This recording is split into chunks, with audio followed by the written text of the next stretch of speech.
L'obéissance, c'est la clé de la supériorité dans tous les domaines. Tu peux bosser durement. Tu peux travailler toute la nuit. Tu peux travailler du matin au soir. Et tu rêves de devenir grand. Mais si tu n'obéis pas à la loi de l'Éternel, tu seras toujours fauché. C'est pourquoi Jésus-Christ, il a précisé quelque chose de très capital. Il a dit aux pharisiens, il a dit aux sacrificateurs, si ces gens arrêtaient de me louer, mon Père est capable de susciter le Pierre. J'aimerais que tu puisses bien retenir cela. Si tu ne fais pas ce que Dieu t'a demandé de faire, il va susciter le Pierre. Dieu t'a donné la voix pour chanter, pour le louer et l'adorer. Mais regarde ce que tu es en train de faire. Tu utilises ta voix pour calomnier des gens, pour critiquer, pour injurier, pour créer des divisions. Mais non. Fais un bon usage de ce que Dieu t'a donné. Dieu t'a donné l'argent, mais regarde ce que tu fais. Tu cours derrière les femmes, tu bois. L'argent que Dieu t'a donné, c'était pour soutenir son œuvre. C'est pour épanouir le royaume des cieux.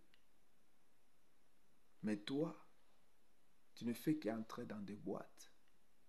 Tu ne fais que t'amuser. Et tu ne sais même pas planifier pour ta propre maison. Tu ne penses pas à tes enfants.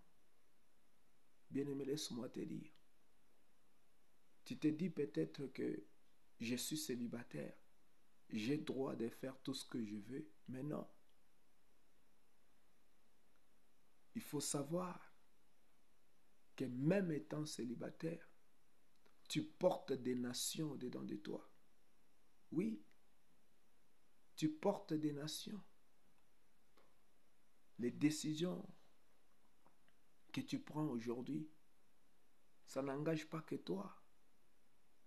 Ça peut toucher ou affecter les enfants que tu vas mettre au monde dans 5 ans ou 10 ans. Ah oui. Ne pense pas que tu es seul. Dieu a dit, les nations sortiront de toi. Oui, les nations sortiront de toi. Abraham n'avait pas d'enfant, mais le jour où il a rencontré Dieu, Dieu lui a dit, la décision que tu as prise, le choix que tu as fait de marcher avec moi, tu seras béni et toutes les nations de la terre seront bénies par toi. Et beaucoup de gens sont fauchés aujourd'hui parce que leurs parents ou leurs arrière-arrière-grands-parents avaient pris de mauvaises décisions. La décision de l'homme ne touche pas que l'homme lui-même. Ça peut être une décision transgénérationnelle. Ce que tu fais aujourd'hui, ça peut affecter tes enfants et les enfants de tes enfants, soit positivement, soit négativement. C'est pourquoi je te conseille de faire le choix de servir Dieu et de faire la volonté de Dieu. Fais ce que Dieu te demande de faire. C'est important, mon frère, ma soeur. Fais ce que Dieu te demande de faire. Bien-aimé, Jésus-Christ entrait en Jérusalem. Et pendant qu'il entrait, la foule est venue. La foule était en train d'acclamer Jésus. Mais il y a un groupe de hauts dignitaires de l'époque qui sont venus s'interposer. Ils ont dit, il faut dire à ces gens de se taire. Jésus leur a dit, si ces gens se taisaient, les pierres même vont s'élever pour m'acclamer. En d'autres termes, si ces gens ne font pas leur travail, mon mon Père va susciter le pierre. C'est ça le message que je suis venu t'apporter. Si tu ne fais pas correctement ton travail, si tu ne fais pas ce que Dieu t'a demandé de faire, sache qu'il va se trouver quelqu'un d'autre. Mais la honte sera à toi. Mais Dieu ne veut pas que tu sois honteux. Dieu ne veut pas que tu sois confus. Mais il veut que tu accomplisses la mission qu'il t'a donnée afin que tu sois couronné. Bien-aimé, fais correctement ce que Dieu t'a demandé de faire. Il y a des gens à qui Dieu a donné la belle voix pour chanter, mais ils utilisent cette voix pour injurier, calomnier et critiquer les gens. Mais non, mon frère, ma soeur, tu dois faire très attention. La voix que Dieu t'a donnée, c'est pour les louer, c'est pour l'adorer. Il y a des gens, Dieu lui a donné l'argent, mais lui, il utilise cet argent pour courir derrière les femmes, pour entrer dans des boîtes de nuit, pour boire et s'amuser. Mais non, l'argent que Dieu t'a donné, c'est pour étendre le royaume des cieux. C'est pour son œuvre. Tu dois faire très attention, mon frère, ma soeur. Bien-aimé, c'est une chose d'écouter Dieu, mais ça n'est une autre de lui obéir.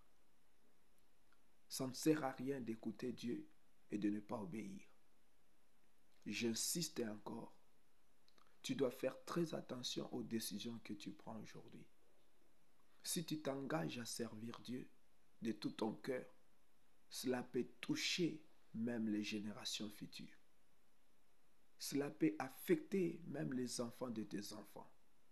Abraham, qui est le père de la foi, la décision qu'il a prise de marcher avec Dieu, ça a touché des générations et des générations. Voilà pourquoi, mon frère, ma soeur, je t'invite à prendre ta vie au sérieux. Ceci est le temps de servir Dieu. Ceci est le temps de faire la volonté du Père. Fais ce que Dieu t'a demandé de faire. Fais-le de tout ton cœur et fais-le correctement. Parce que si tu ne le fais pas, quelqu'un d'autre va le faire et toi tu seras disqualifié. Bien-aimé, ceci n'est plus le temps de s'amuser. Non, l'heure est grave. Il faut racheter le temps. Rachète le temps, mon frère, ma soeur, car les jours sont mauvais. Ne pense pas que si tu ne fais pas ce que Dieu t'a demandé de faire, Dieu sera coincé ou le royaume des cieux sera privé. Non. Si tu ne fais pas ce que Dieu t'a demandé de faire, Dieu va se trouver quelqu'un d'autre. Et toi, tu seras disqualifié. Mardochée a dit à Esther, qui sait, c'est peut-être pour ces moments où nous subissons des menaces de mort que tu es devenue reine. Tu es devenue reine, tu ne sais pas pourquoi. Peut-être c'est pour nous sauver. Voilà les moments où tu dois exercer ton pouvoir en tant que reine pour nous sauver, nous les Juifs, nous qui sommes menacés. Parce que Esther, elle était mariée, mais elle ne savait pas pourquoi elle était réellement mariée. C'est ainsi que Mardochée a essayé de rappeler Esther en lui disant, fais attention, c'est peut-être pour ce moment-ci que tu avais été choisie reine pour nous délivrer. Mais fais attention, si tu ne fais pas quelque chose pour nous sauver, le secours viendra d'ailleurs. Ah oui, c'est ce que Mardochée a dit à Esther.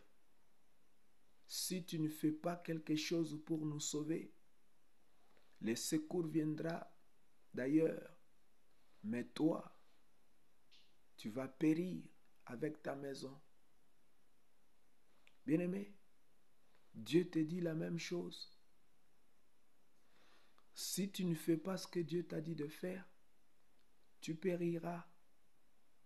Le secours viendra d'ailleurs.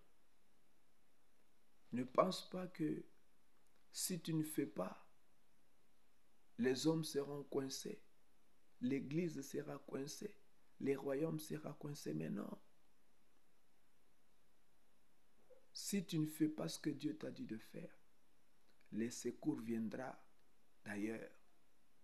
Mais toi, tu vas périr, toi et ta maison.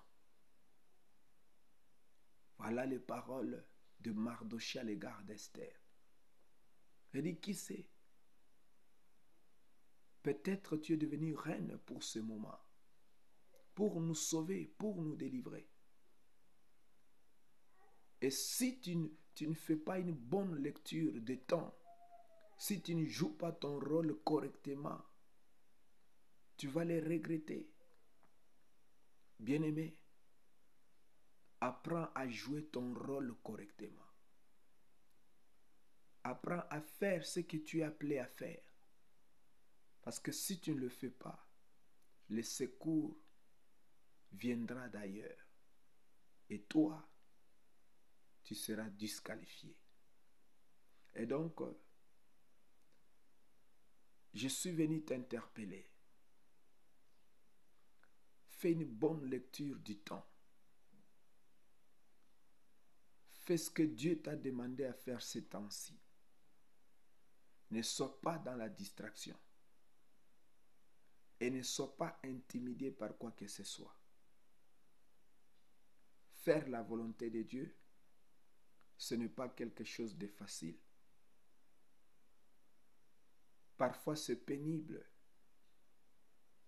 Parfois c'est douloureux. Parfois, ça va nous créer des problèmes, la volonté de Dieu. Mais, je te conseille de foncer et de faire toujours la volonté, quoi qu'il en coûte. Car si tu fais la volonté de Dieu, tu ne pourras jamais le regretter un jour. Par contre, si tu désobéis à Dieu, si tu refuses de faire la volonté de Dieu, tu vas les regretter toute ta vie. Les gens qui ont refusé de faire la volonté de Dieu n'ont pas eu à se réjouir. Ils n'ont pas eu à se réjouir. Des hommes et des femmes qui ont renié la volonté de Dieu se sont retrouvés en train de regretter. Alors Dieu t'aime.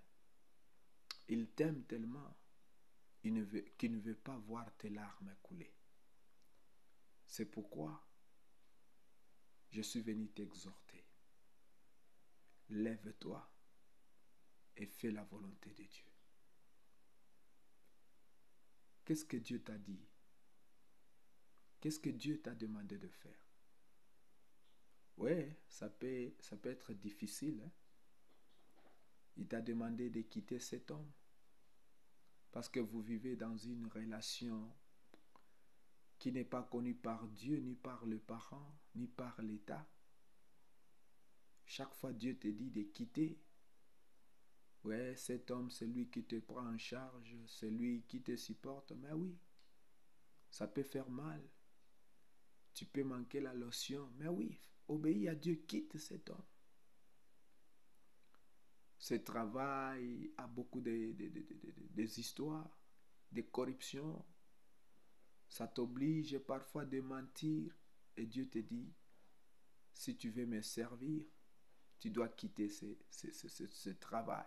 Tu dois abandonner ce boulot. Oui, mon frère, ma soeur, il faut obéir à Dieu. Il faut obéir. Il faut obéir.